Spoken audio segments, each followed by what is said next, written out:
એટલે વાત કહી કે ભાઈ આપણે સત્સંગના આશયથી બધા થાય, આવ બેટા પણ આપણું જીવનનો ઉદ્દેશ જ સત્સંગ હોવો જોઈએ. વાહ.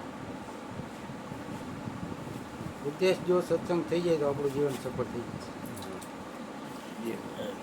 પણ ખરેખર હવે ગુરુજીને એકને જ લાગવાનું બેટા. હા, કૃષ્ણ. નક્કી કર્યું આજથી એ ગુરુને એકને જ પગે લાગવાનું. હાકણમાં પછી પગ પોતાનો ખંડે બધે અહીં ઊંચે બેઠા ધજા કરીને પગે લાગવાનું હાલો કૃષ્ણ. એને લાગી રહે હાલે. પણ ખરેખર એમ કે સત્સંગની જરૂર કોને?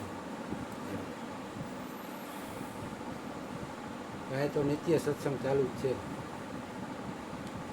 છતાંય મને ફોન કરે ત્યારે હું આવું, નહીંતર હું નથી આવતો. તો સ્વેચ્છાએ આપણે સમજી લો કે ભાઈ સ્વેચ્છાએ આવ્યા કે આપણે બોલાવવામાં આવ્યા.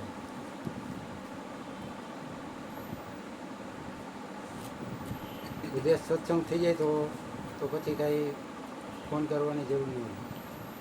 આજ ગુરુજીએ ફોન કર્યું અને બધા ભેગા થયા, સારું. એનો ઉદ્દેશ શું છે? મારા ગુરુજીનો ઉદ્દેશ શું છે કે ગમે એમ ફોન કરીને ભલે આવે તો સત્સંગમાં આવશે તો કાંઈક લઈને જશે.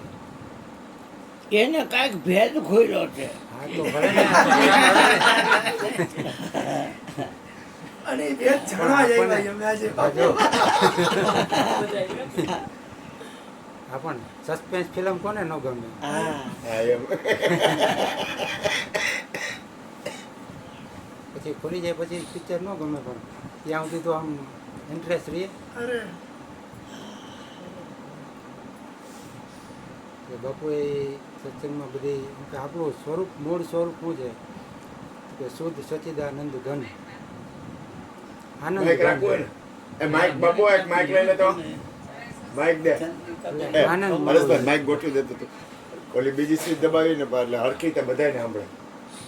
અરે હું બેઠો. તને આવડશે માઇક ગોઠવતા? માઈક ઓલો અશ્વિન તને ગોઠવતા આવડશે? ઈ કઈ આ બ્લૂટૂથ વાળું લઈ ગયો ને આ ગોઠવી દે હાલો. સ્પીકર હા એ ભાઈ કરો કર દે, ચાલુ કર દે. થઈ જાય ને કના એમાં ઓલું ન કરવું પડે ને ચાર્જિંગ કે બીજું કઈ. ચાર્જિંગ નું ઓલું મૂકી દે ને લાવ. ડબલ અવાજનો આવે એવું કરજો બેટા. ડબલ અવાજનો આવ્યો બેટા.